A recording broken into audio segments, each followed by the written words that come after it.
right, welcome back, everybody, to the Pat Finn Show. We are joined once again with legendary strength coach, according to Men's Health Magazine, Daniel John, and we also have the guest of specialness here, and that would be Dr. Jim Madden. And Dan, it's always great to see you. How you doing? Hey, really well. I've got some big news for you. Huge. My trivia team pulled it off last night. After several weeks of second places, we were able to bravely overcome. Only a 1-point win. The questions were easy, which is always makes it more difficult. But Pat, I know a lot of the listeners have been disappointed. I haven't been showing you the emails, Dan. Yeah, because I care about your mental health. Yes, exactly. No, I know. And this is just Dan has dealt with keyboard warriors before. but I just wanted to say we really turned things around as a team. Our training's much better. Beautiful. I mean, you have group dynamics issues. I don't want to get into it, but Hey, speaking of Dan, did you have an RKC last week? No, I have one this week. Got a weightlifting meet on Saturday. Oh, okay, excellent. Good. All right. Well, how'd that go? Catch us up on that. Really well. I always feel like I'm making excuses, but don't. So I went 6 for 6, all state records. But my coach and I, Dave Turner, who I've been with now, this is our 43rd year, which is, he knows me a little bit by this time. One of the issues that when I kind of came out from this last total hip, so I've had 3 lifting meets. So gentle listener, just, I was born with a condition called pistol grip hips. So I had to get my hips replaced. And so between the injuries, between the age, between the titanium legs, I still think I'm 19 years old. And the mistake on that is I'm not. That would be the mistake. So Dave had this good idea, going back to what we did 2 decades ago. Regional meets, you go 6 for 6. You get on the platform, you make every single lift. You don't miss, and then you just keep, you get into 4, 5, 6 meets a year, and you just and if it's a big meet, you go for it. If it's not, you make the lifts. And so that's what we did on Saturday, and we just went 1 kilo over on the state records. And the other big news, I think, well, for me anyway, is I'm going to drop now to the 96 kilo class, which is 211 pounds. So I've had 2 meets at 102s. I was weird. And I'm sure this is something we should actually talk about sometime. So I worked real hard getting my body weight down to 220, 100 kilos. But after the meet, Mike Warren Brown and I, we went out. I had steak and loaded potatoes and a big salad. And I didn't drink a lot of alcohol, but I had a Pedialyte, and I had this and that. The next day was Father's Day, so we did a big brunch. We went bowling, had a big dinner. Next day, I weigh in a pound lighter than I did Saturday. How about that?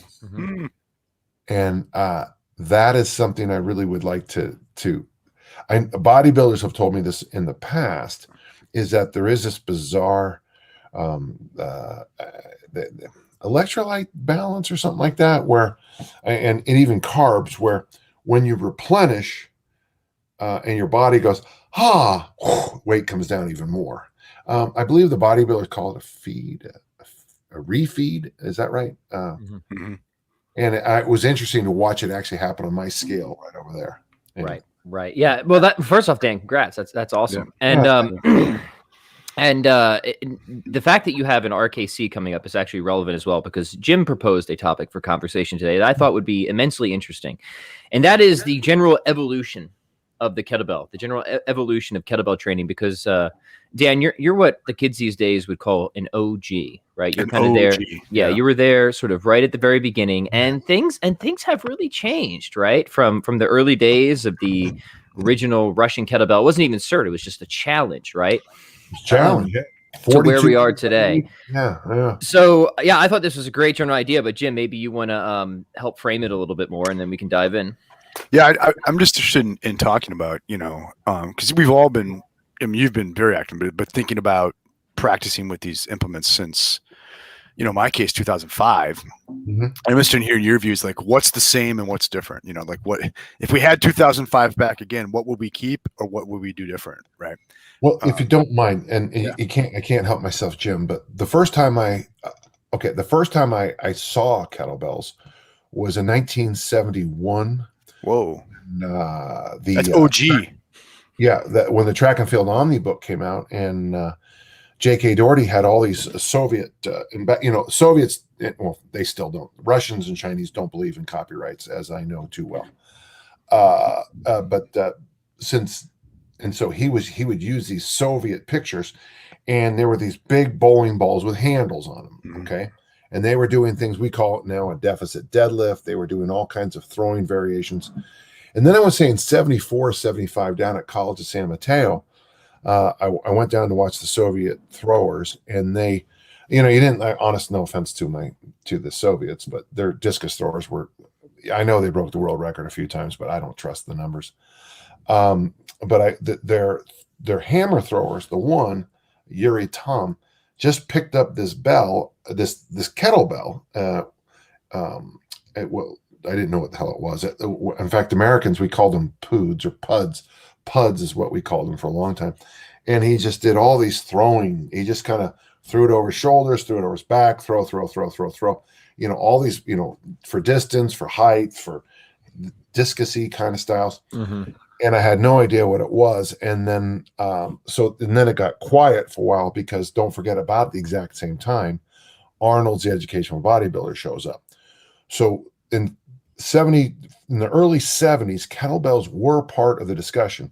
And up here, I have Strength and Health magazines with how to use kettlebells from 1963, 1962. So they had a little blip on the radar at that point. Uh-huh. Oh, in fact, they were very popular up until about 1962, according to the magazines. I don't have any memory of that. Well, and then of course, so you could have gone to like a Musclehead gym in 62 and you would have seen kettlebells there. Oh yeah. In fact, that and fixed weight barbells were the norm. But the old concrete barbell thing, they'd have like the concrete. No, well, because I've seen those in my day. Yeah, that would have been the home gyms. Yeah. But at the spas, at the South San Francisco Men's Club, they would have fixed bars that started with like 10, 15, 20, all the way up to probably 95 or even 100 in some of the more progressive places. And you would pick the barbell up, and you'd walk it over, and you'd lift, do whatever you did, then you'd carry it back and put it in the rack. And then, of course, probably it would have been about when I first came on the internet was when somebody went and spent $10 to hear Pavel talk. I have it in, I copied it, and it's in there somewhere. I don't remember. Whoever the person is, thank you very much.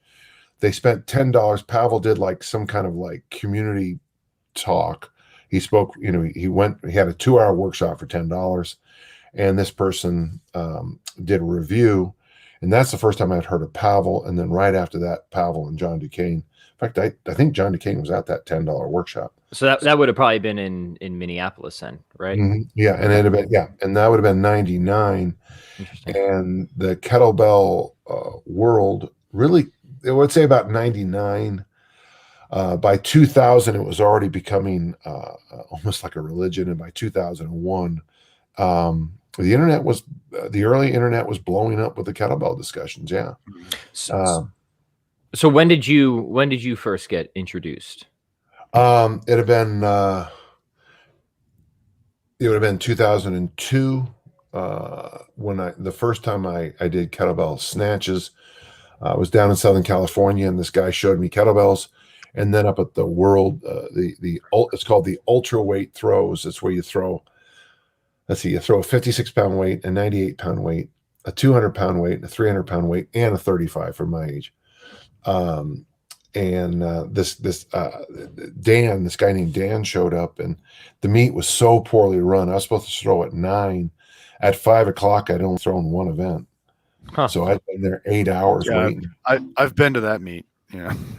Yeah. And this guy, Dan, I'm sorry, Dan, I forgot your last name, but thank you. He went to his car, brought his kettlebells out, and he showed me how to do kettlebell swings because I had to warm up. I had to do something. It was yeah. So, and that's the first time. And then after that, I just couldn't make it to a cert because of my teaching and administrative work.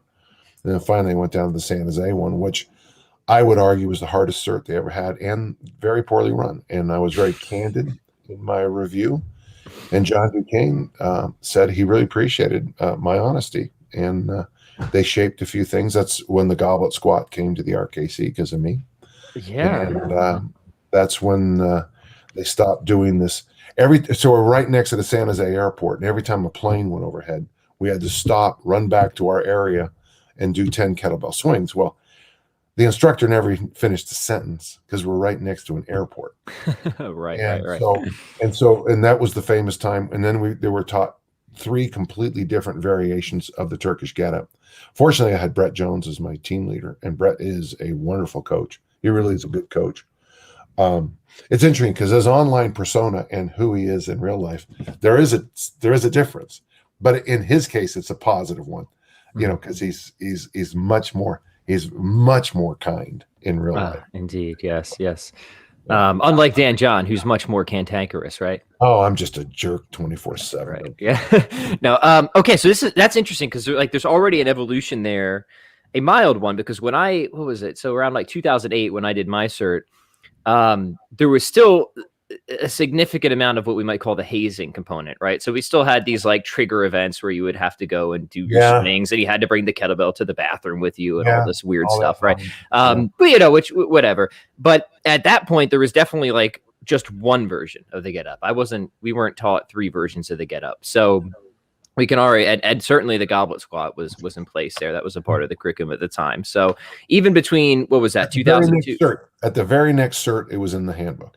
Yeah. So, okay. So that was a quick turnaround then. So, I guess so you were 2002, right? So that would have, when it would still have been the challenge.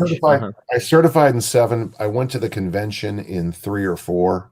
I just didn't make it to a cert until 7, just because. I see. You know how it is. Okay. So that makes sense then. Between 7 and 8, there probably wouldn't have been an extreme overhaul, but there's enough refinements there. Right now, I mean, where you're at in your life, try to find 5 days you can just get on a plane by yourself, stay in a hotel. It's not going to happen. Go to a 3-day cert, spend another night and fly home. There's just certain times in people's lives. Many of our, I hate to say adult listeners, but your adult listeners are going, there's no way I can just get on a plane, fly across the country, and go play kettlebells for 5 days. Right. Yeah, I have a couple different feelings about that. Unless you're a professor. Unless you're a professor. But I'll hold on to my feelings about that because. No, I won't. There's like 2 issues. There's like 2 issues with this in general, and I know this isn't what you're talking about, Dan, but I think it's worth bringing up. And Dan, I know you get this all the time. Is when is Dan John going to come do a cert in my backyard? Right. That's always a thing that annoys me to no end. And the answer is never. Dan John is never going to come do a cert in your backyard. Like if you care about this enough, then you figure out a way to get it done. And there is a sort of, priority ranking list. Now, for you, Dan, like, I don't think the kettlebell cert was something you needed, right? But I find a lot of younger people, right? Especially when I was in like my early 20s, it's like, of course I can get to a cert. Like I have absolutely no, like, yes, finances are difficult, but you know what? I'm not going to be an idiot on the weekends at college. I'm going to save my money. I'm going to buckle down and I'll do the payment plan. And because I really care about this thing. Yeah. And then Dan, you remember I traveled distances to go even to your Perform Better talk, let alone a cert, right? I came from PA just to follow you around. So I don't know. I just wanted to emphasize that, like, if you care about something, you do find a way to get it done. Now that might my favorite story. I did a workshop out at Mike Krivka's place. And I mean, it was like 8-hour workshop and it was like, $25, whatever. I mean, just nothing. Mm-hmm. The following Monday, I get an email from somebody. The guy says, I wanted to go, but it was, it's 45 minutes from my house. And it was just, was that the one I was at? Right. Because if it was, because I came to the one at Krivka's too, and it was at least 2 hours from my house. So you're here. And I'm going to get more coffee. Jim, say something really insightful. Yeah, Jim, say something insightful. Yeah. I was gonna say that we have a similar attitude toward this with jiu-jitsu in that, like, this is like, okay, so we're going to do jiu-jitsu meets or tournaments, or maybe go to a seminar or something like that. And that's the vacation, right? I mean, like, you know what I mean? It's sort of like, like a lot of time, like, people don't have a problem like coughing up money, to go sit on a beach for a week, right? But then you'll see the same people like freak out when they see that entering a jiu-jitsu tournament is going to cost them $80. Well, you know what I mean? It's sort of like, what do you want your leisure time to look like? And if this is something, if you want good things in your life, it's going to cost you. And you might look at it like, well, no, rather than burning money on, an all-inclusive, right? So I can get fatter, right? Maybe I should burn money on a kettlebell cert or a jiu-jitsu tournament instead, right? I mean, and that's kind of like where we've gone with this. Yeah, that is very insightful, Jim, and it's something that, and it's true, Dan. I can't get on a plane and typically leave my family for 5 days, but I can put the family in a van. I can drive somewhere for 5 days, put them in a hotel, go do my thing, and then go spend a couple days doing something interesting in that area. And that's exactly what I do now when I have things that I know or I need when I get done. we just load the van up. They come along with me. Right. This last weekend reminds me of exactly what you're saying. I have celebrated 2 Father's Days in my daughter Lindsay's life here in Utah. The bulk of them were at Discus Camp in Ohio, and the best Father's Day memories I have, not this weekend was actually kind of special, were of my daughters, 5 and 7 years old, going down to the Aladdin there in Granville, Ohio, and having breakfast. Happy Father's Day, Daddy. And so you're right. I used to put them on a plane, fly out to Discus Camp for 3 or 4 weeks with them. And my daughters had a great life. I got to say that. How fun would that be to spend 3 weeks in a college dorm, cafeteria 3 times a day, golf cart ride. That's the thing. Like kids don't care that it's Discus Camp. If they have like a hotel or like kids just love hotels. Jim and I were talking about this. Like if you can take them 5 minutes down the street, put them in a hotel, and it's like the best time they've ever had in their lives, right? Same dumb TV shows. Yeah.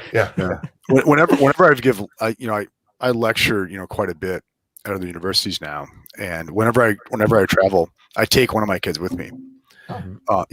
And so it works out really well because, my travel's covered and I've got a stipend usually. So then, there's some found money involved. So it's easy to buy a plane ticket for the kids. So, so my kids have been to, like Princeton and, all these universities and stuff now. Right.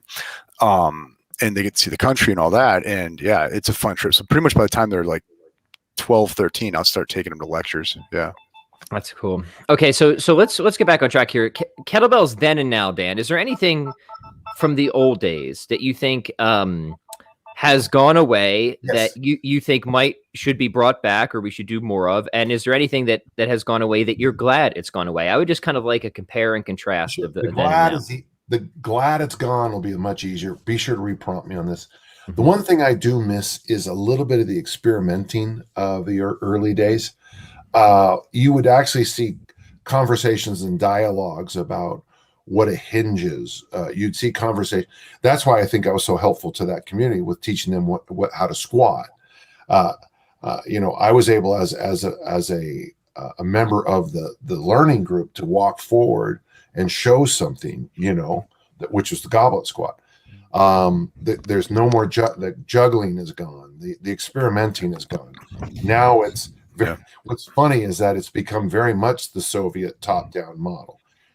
Here, in fact, I sent out my own schedule for this week, and then the mothership sent everybody the schedule. Well, we're going to do my schedule, but it's here. You will do this. Then it's completely against that open free market idea.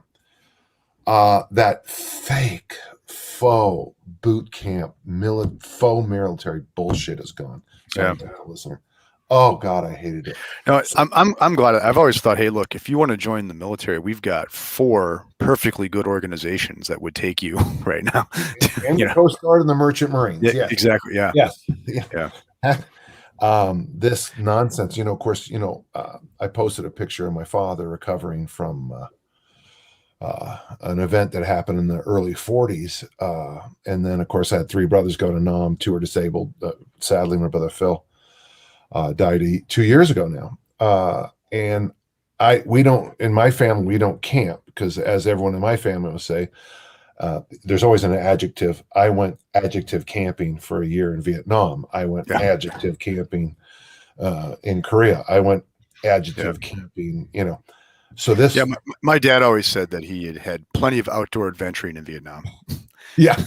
So so for me, I always rubbed against that military stuff because I just didn't think it was appropriate. And it's, my daughters would tell you that when I have to turn on discipline head coach mode, I can do it. But the rest of the time, especially if you're there to learn, I'm professorial. I'm in teacher mode. I'm in educator mode, not in drill sergeant mode. It's always interesting because we would do the certs for the general population, right? When I would help with those, and it was very pseudo military, and I had no idea how to do that because I've never been in the military. However, then I was sent down to actually work with the military, and then it totally wasn't that. You see what I'm saying? Right. Yeah. Then it was very like colloquial, conversational, very, very professorial. Yeah. Is that so? Like the whole military facade was dropped when you're actually working with the actual military. If you want to make an ass out of yourself with military types, try that. Right. Yeah. right. Tell them about the time you shot a rabbit. Yeah. Yeah. Exactly. Yeah. Exactly. One thing that that's gone that I'm glad is lots of shirtless dudes in cargo pants. We don't see that so much anymore, right? Right. That's a plus. But in all seriousness, one thing that I've noticed is, if I remember, because this is, I came in onto the forums and stuff like 2004, 2005, right? And then, excuse me, it was like HIIT was the thing, high intensity interval training. That was it. Okay.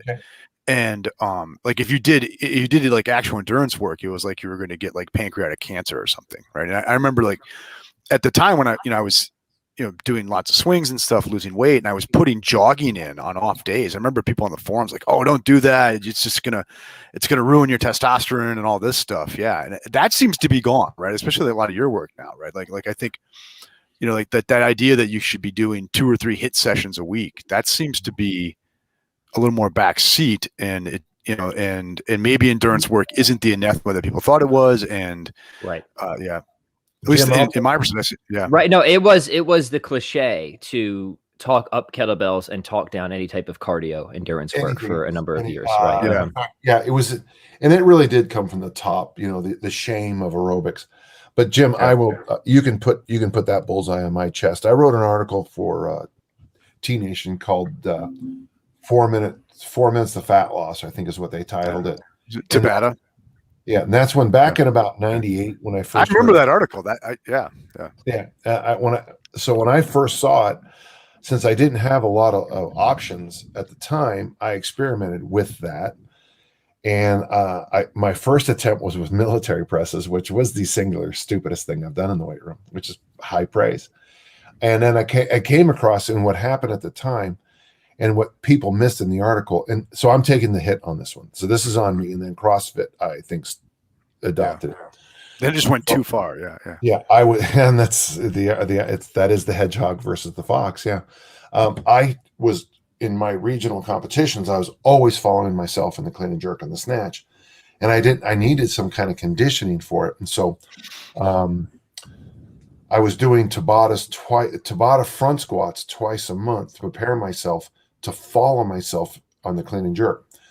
And it's 20 seconds on, 10 seconds off. And I was doing the front squat. Honestly, at the time, 95 pounds would take me out for days. 65 was a tough one. And so I thought there was great value in it. But as always happens, we just went too far. This is something, what do they call it? Tabata everything. We do Tabata push-up, Tabata sit-up. That's not what it is. I always say this: if you do Tabata front squats, the 4 minutes I tried, and you have any interest in anything else for a couple days, then you obviously didn't do it right. You didn't do it right. Exactly. But here's the thing: I did it to get myself in that weird kind of conditioning that you need to. Now, some listeners going, why don't you just clean and jerk heavy? Because if I clean and jerk 3 heavy attempts in practice in a 5-minute period, which is kind of what happens in a weightlifting meet, then I can't compete in the weightlifting meet in a couple of weeks because I've left everything in the training platform. Mhm. So I do some of that hit stuff. I do blame myself and some others. Everybody, the Tremblay Protocol was another one that we just abused to death. I think Jim and Pat, I think what happens in our field is a good idea comes along. Now let's beat the living hell out of it. Yeah. I had a conversation yesterday, and we were talking about one of my these aren't out because I was trying to show off, but these are Phil Maffetone's books. And the reason I fell in love with Phil Maffetone back in 1986-7 when I first read him was because he's the first person that ever said you don't have to smash your face against the wall. And here's this new book on lifting, which is basically easy strength or grease the groove with deadlift and a squat. And I look at that stuff and I'm like, yeah. So there is an upside of all that craziness. Is out of it. Some good things came out. Yeah. You follow? A whole bunch of people. I mean, there's. I was having a conversation with somebody about 2 or 3 weeks ago about all the people. Maybe it's Viking Warrior book or something like that. Well, all the people who talk about the different how their lives were changed. They all kind of just disappeared. You couldn't find them to save your life, Yeah. And a whole bunch of the people that did a lot of this stuff, the crazy stuff from about 2003 to 13, you couldn't find them. They're gone. I mean, they're out of the profession for sure, but you also can't find them, Yeah. Mm-hmm. Yeah. Hey, gentle listeners, we will be doing Q&A here in a bit, so send whatever chat questions you have. But so that's really good, Dan. I mean, it's cool to see just how from the madness, we can find some treasure, right? So what are some things then now that are happening in the kettlebell world that you're glad are happening, that you think has been a positive contribution from the early days? Me? Sure. Oh, you coming into it, of course. Just the person, Dan John, right? You were there at the moment, man. Yeah. Yeah. I struggle sometimes because it's like one of the things I'm glad is we've gotten away from that cultish mentality, which makes me happy. Kettlebells now, or especially when done, appropriately, and some of the nice thing is that when I see the university coaches using them, the collegiate coaches, they're actually using the swing as an appropriate tool. They're not doing that idiotic American swing, which I think is horrific for an athlete. The stress on the shoulders. That's my personal trainer telling me that's the one. Yeah. And the lower back bend that you put into it under ballistic stress. Kettlebells are being used now more and more for like half kneeling presses, single arm presses, goblet squats. They're now being used as an appropriate tool in the big picture of training. So it's not just I have my kettlebell and I go to my glory corner and I train for Mother Canada or Yugoslavia or whatever, and and it's all that stuff is gone. Now it's an appropriate tool for appropriate training. I feel the same way about the kettlebell now as I do about the Olympic lifts and power lifts in a general training program for the bulk of the athletes I work with. It's a good tool. It does need some ramping up, some basic foundational training, and then some. So you can't just throw in today we're doing kettlebell swings, to 200 people. There is a training buildup, and it makes me happy to see it as a standard tool. I still miss the old days when there was only 3 or 4 kettlebells, the 12, the 16, the 24, and the 32. Things were much simpler then. Mm-hmm. I'm not a fan of the 22s and the 34s and those bizarre little numbers. Sorry, I'm not. And I get it. If you make them and you sell them, I understand why you would sell them. But it's so much more complicated to run a cert when there's 50 different kettlebell options. So that's one of those instances where the old ways are the best ways, Dan. Yeah. Well, and I like the idea of all I can afford is a 24 kilo bell. Good. So, but it's too easy. It's too light for me to press. Well, waiter press it, bottoms up press it, half kneeling press it, press from the knees, press on one foot. Oh, that makes it harder. I like that. I think that's really an interesting. I think it gets the synapses firing to think of ways. Okay, so I'm going to do waiter presses on one foot because I like that. I think that's really a good thing. I trained with nothing but an old, just crummy 55-pound kettlebell for a year. Yeah, and it like transformed me. Yeah. So I like that. I would. So I guess the if I was going to give one, I like the fact that the kettlebell is now considered kind of it's in that essential group for athletes. Sure. I like secondly, I think I'm finally much more comfortable with the idea, pardon me, that if someone is trying to lose body fat, the kettlebell is a good answer for I do think the swing and goblet squat combos is a good answer for someone trying to recompose their body. Right.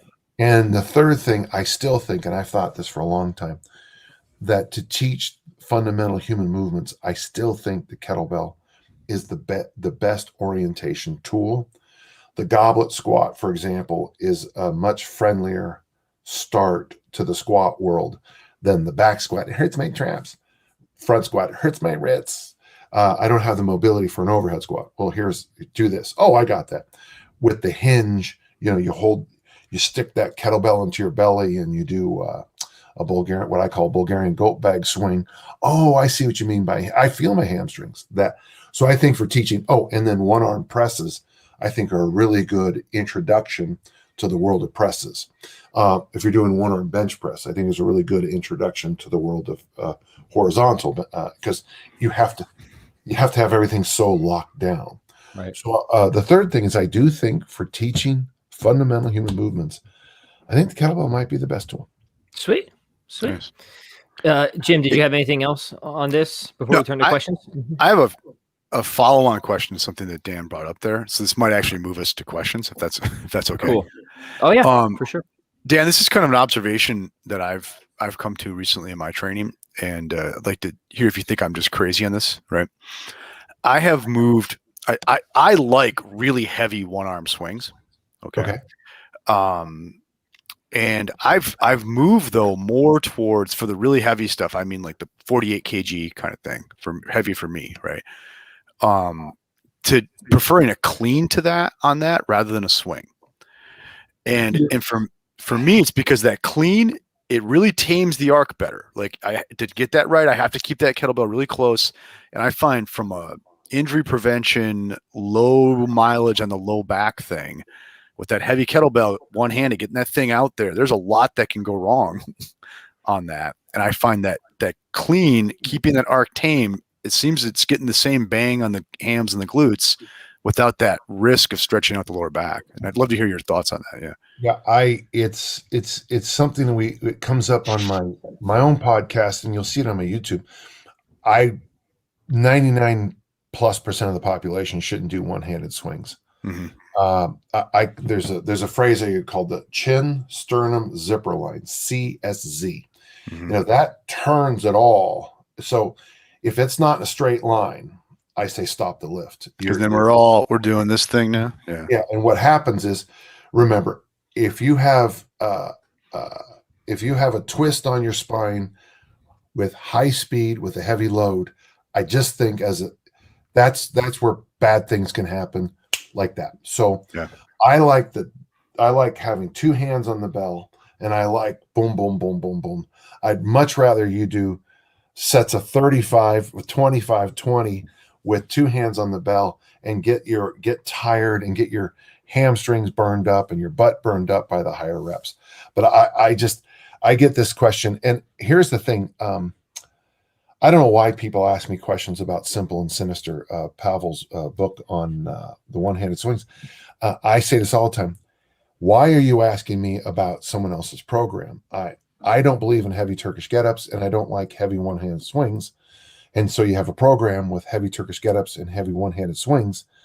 Can you not see that maybe I would not be a good person to ask about that? Right. Yeah.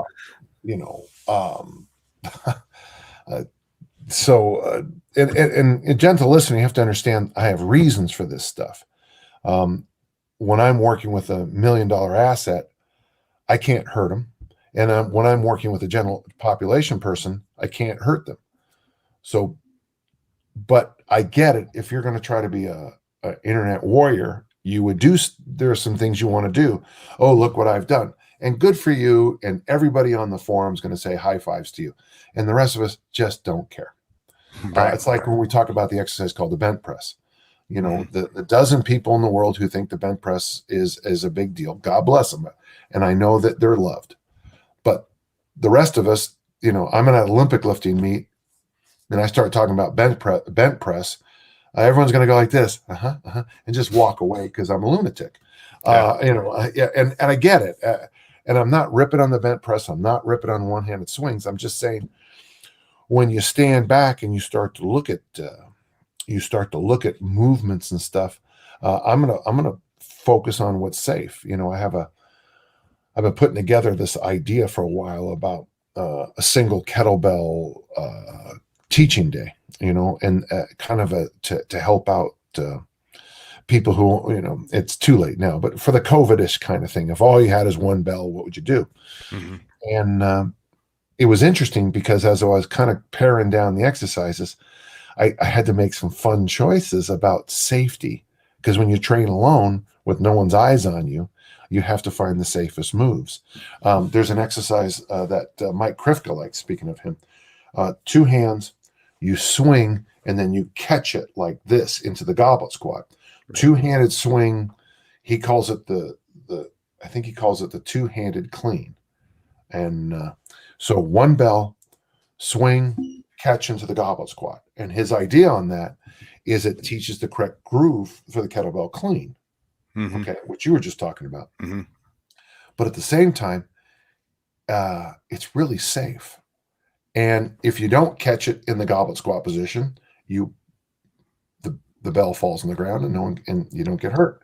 Right. And I like that. And it's weird because it's not like I'm worried that people are going to blow up or anything like that. But I do worry about some of what we say, what people hear, and what they do are not the same thing. Right. Especially in the online environment. Yeah. And you know, another thing I've noticed too, when I do heavier one-arm swings, and when I've gotten away from doing the heavy stuff, one-arm swing, is when you make that hand-to-hand switch. Yeah.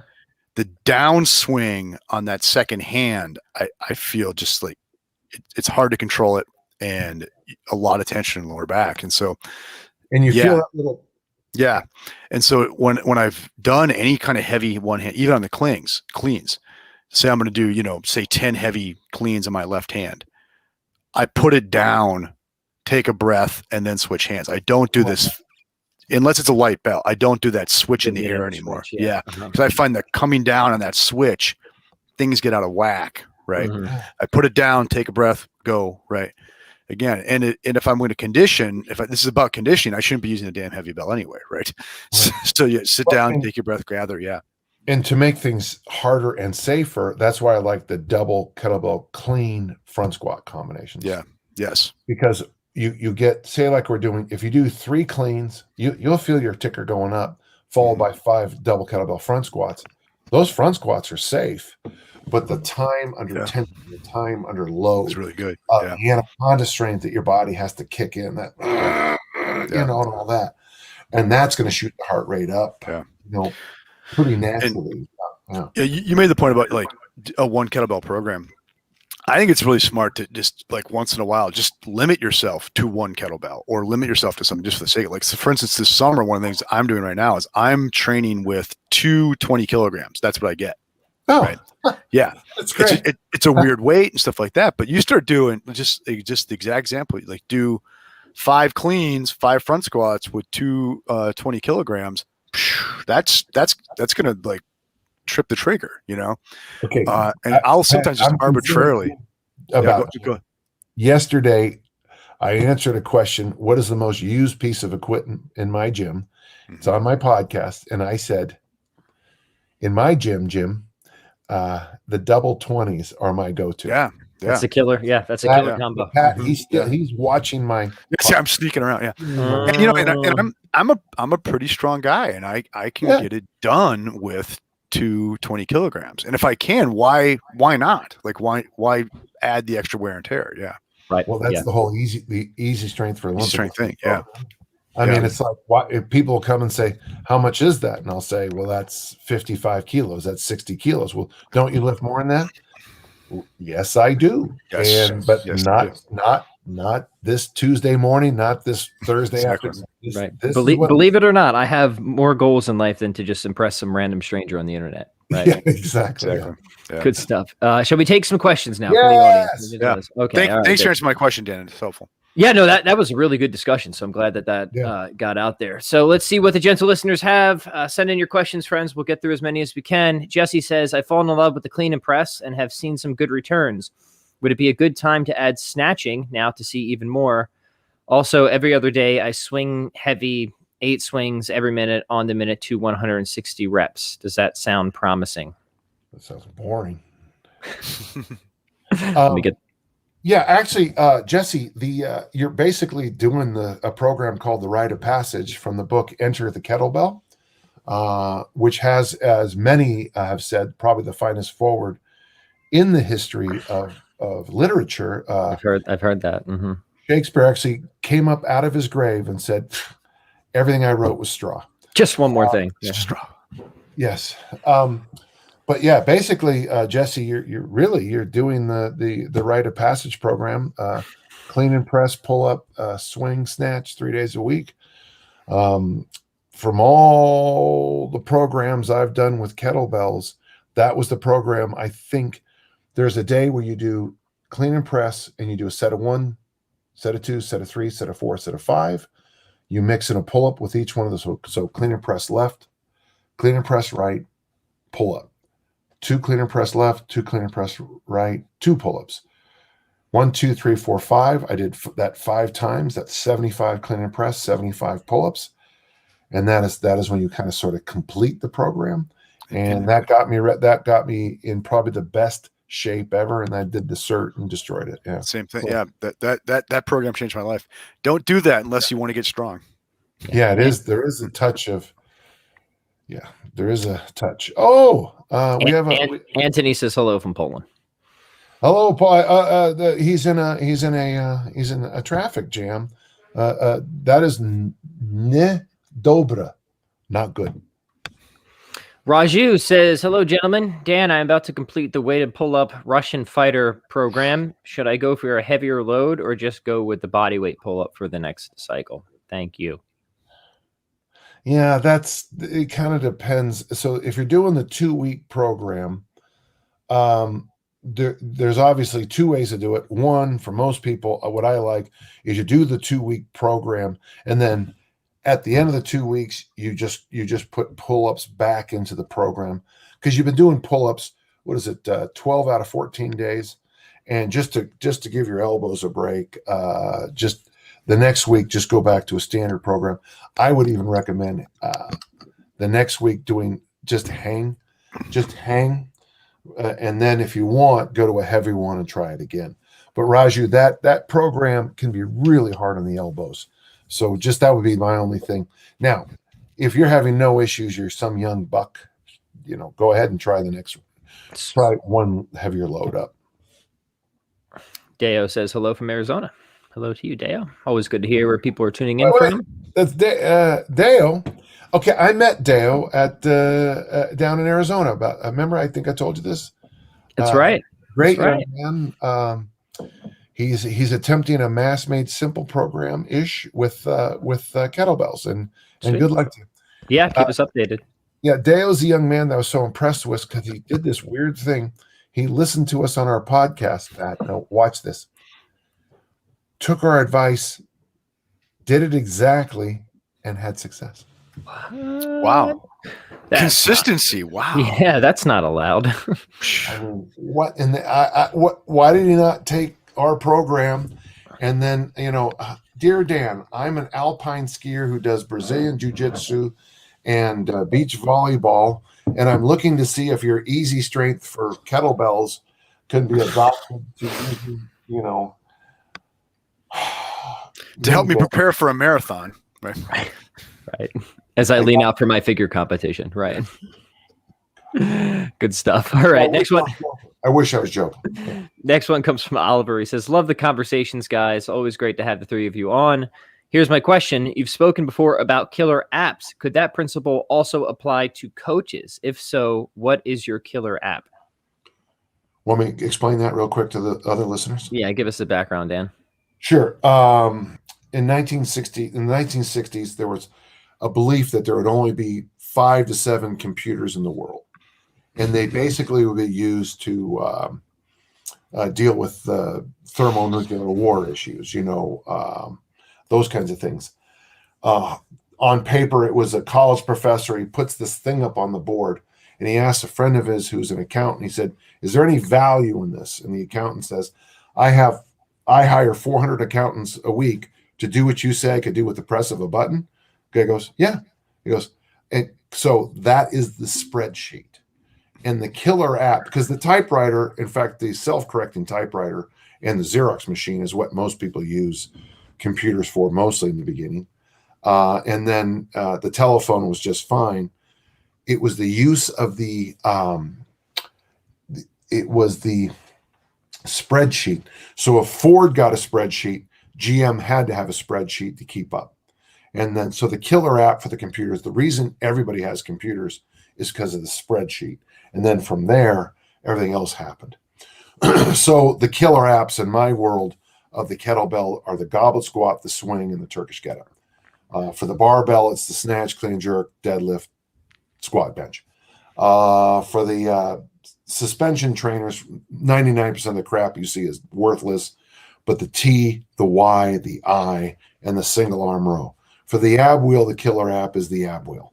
Ab wheel. Yeah. So he says apply to coaches. Yeah. For me, it's my three. What I look for with coaches, the killer app for coaches, I look for the coaches who embrace the obvious. Good coaches embrace the obvious first. Then number 2, of course, they understand asymmetrical risks. And the third thing good coaches do, the killer app, would be respect the process. We're in the middle, literally the middle of the American track and field Olympic trials. And what you'll begin to pick up on when you look with the best and brightest of our coaches is, yeah, some of them still are mad scientists and they're chemists. That is true. But the really good coaches just embrace the obvious. When I was down at Arete Throws Nations camp, really the bulk of what Eric teaches is the basics, the fundamental, the foundations. And we're going to out foundation you. And everyone goes, well, that's obvious. Right. And that's, so to me, that's what the killer apps are. Sweet. Robert says, what is a waiter press? Can I answer this one again? Okay. Yeah, please. Yeah. Uh-huh. Okay. So if I'm holding on to the kettlebell and it's drifted here like this, that is a press. If I grab the globe, if I'm pressing it like it's a bowling ball, that's a waiter press. If I hold it by the handle and the weight is here, that's called a bottoms up press. Okay. Right. Good. Very, very good. Doctor has a question. He says, trap bar or 240-kilogram kettlebells for loaded carries for a guy with 73 kilograms and 173 centimeters. I think I can't go wrong. I just need more persuasive power to convince my wife for the trap bar. Well, the only use of the trap bar, I think, is for farmer walk tests. But I think 40 kilo double 40 that's not a bad loaded carry. I mean, yeah. But Talked to her just to help you out at home. Yeah, honey, I need the trap bar so that every 6 weeks I can use it once to test my body weight from distance walk. You can't possibly train without this. You need this. Yeah. I need it. Hey Dan, can I hear what you don't like about the heavy Turkish get up? If you screw up, you could die. It's the safety thing. Yeah. Yeah. Number It two, does not reward error. Right. yeah, the cost to benefit makes no sense. I had a guy come here one time and he showed me a video and he goes, and he told me straight up, and I'm going to swear, gentle listener, so mute if you need to. He heard me say something about Turkish get-ups online. He said, Dan, Johnny's just an old fart. What a bunch of bullshit. He has a video of himself missing and it coming down hard on his rib cage. He didn't break any ribs, but he was damaged for a long time because getting hit by a bell on your rib cage, it did a lot of damage. And the follow-up with the gym, nobody cares about heavy Turkish get-ups. No one. And there are people, I know it's the same 9 people who of the 7 billion of us who care about some of these other oblique things, but the movement mastery of the Turkish get-up, my favorite way is with a Dixie cup with half filled with water like that. That's my favorite Turkish get-up, because when it falls and it gets you wet, it teaches you more than I could possibly teach you. But yeah, I mean, it's just one of those things. People get in these weird competitions.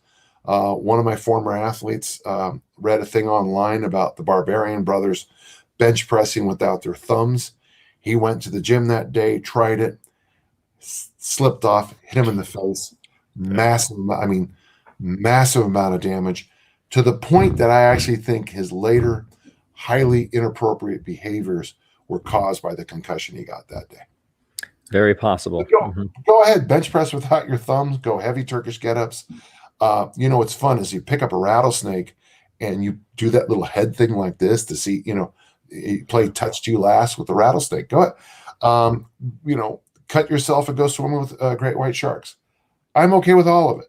I just don't want to hear about it later. Offer grizzly bears a sandwich. Fair enough. Adrian has a question for you, Dan. Okay. Any recommendations on adding squatting to your recent easy strength for Olympic lifts? Finish the 8 weeks and then do a squatting program. Front squats, it's hard to front squat, make front squats work in any easy strength protocol. But if you're doing the easy strength like I outline, we're focusing on doing the snatch and clean and jerk. Do it for the 40 workouts and then make it better. Do front squats. Do that Soviet front squat program I did, where you do 6 sets of 6 with 80% of your best. Cool. On that one. It's okay if you don't do everything at once, right? That's okay. Jim, next one is for you. How did the 55-pound kettlebell change you? I lost 100 pounds. Yeah. Pretty big change. Yeah, it was a big change. Yeah. Of course, there were other elements besides 55-pound kettlebell, namely. But that was the primary tool. Putting a lot less food in my mouth. But yeah, the primary exercise was 55-pound kettlebell. Yeah. Yeah. Still have it, man. Like wore the handle down on that thing, right? Gloria says, hi from a Spanish mama and kettlebell enthusiast. What do you think about doing easy strength style workouts with a pull-up bar, 2 12-kilogram kettlebell, and 1 16? This is all I have, and I'm happy with it. Yeah. I have an easy strength program for kettlebells. I would just say press, pull up. If you can press, pull up, single leg deadlift,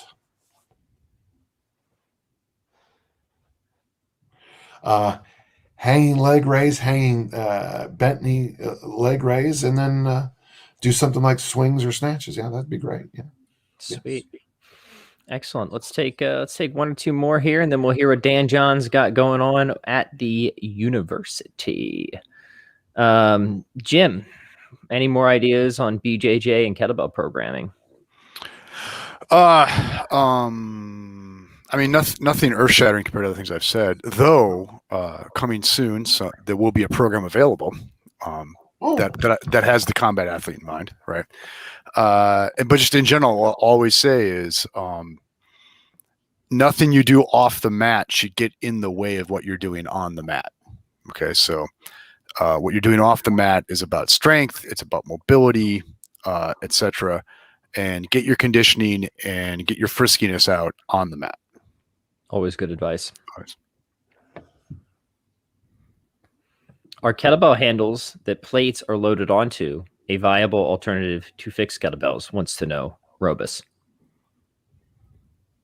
My answer? Dan's answer. I don't trust him.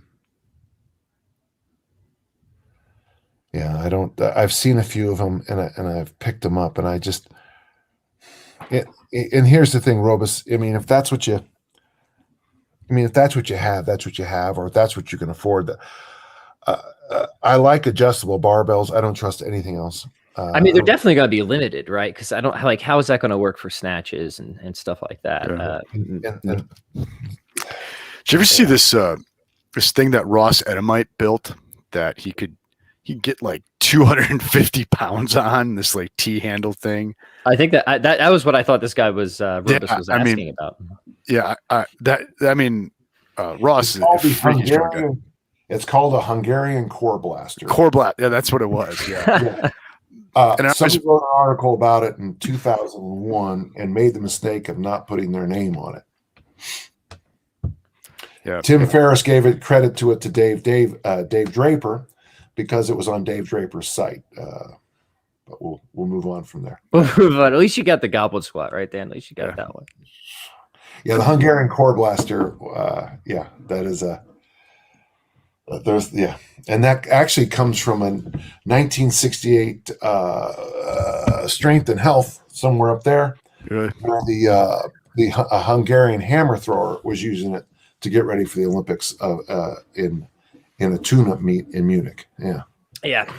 Okay. Well, hour is gone already. As always, good times. Let me announce a few things before we hear what Dan John's got going on. First is that we have the 300 Swings Challenge coming up, and we're going to be doing some live workouts. We're going to be doing some live workouts with Dan John himself, Jim Madden. Dan, we'll have to coordinate on a time. How's next week for you to do? Next week will be great. I got that. The only thing I have that cert this week. I fly out Thursday, get home Monday. But you know what we could do? Next Tuesday here, let's organize it live, and then maybe we can get more eyes on it. Beautiful. Yeah. So we will, and Jim and I will be doing a live one this week. So stay tuned for that, gentle listeners. And we're going to have some fun. We'll swing some kettlebells with you, answer questions in between. So that's what's coming up on our end. And Pat and I will be live and in person. I mean, yes. Jim's making the trek up to Wisconsin. Just for this workout. Flynn. Yes. That is cool. Yeah. Yeah. It will be a mighty good time. Yeah. Driving up for my niece's graduation party. And my daughter's going to do a college visit at my alma mater up there. So it's going to be a good trip. Yeah. Oh, that's very cool. That's very cool. Yeah. Flynn household is on the way. So it works out pretty well. But Dan, for you, what's going on? You got the RKC coming up, but what else at Dan John University? Anything else you want to announce before you close out? So I'm going to start working my way down the 96K. I'll be signing up for the Reno American Masters weightlifting meet in November. I'll be doing that today. There's some others I might not. I'll have a weightlifting meet when I'm over in England, so that'll be fun. Over at Dan John University, we'll be coming out with the Easy Strength beginners course. Probably, I thought maybe we'd have it done today, but there's always one or two small things.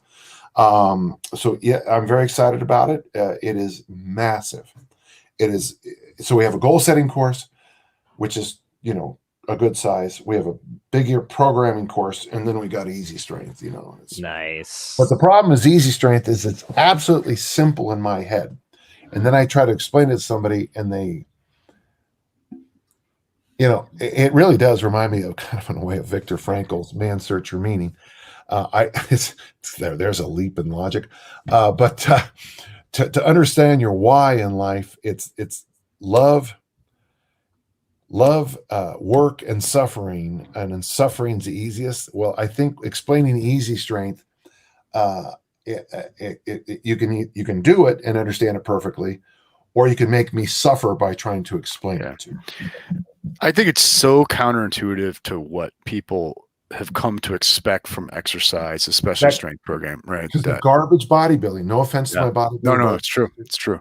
But because everything is to burn, to fatigue, to failure, terrorize the triceps, know. And what I'm trying to, you said you wanted to get stronger. Yeah, well, we'll get you stronger. Well, that's not what they do on TV right, because that's bodybuilding.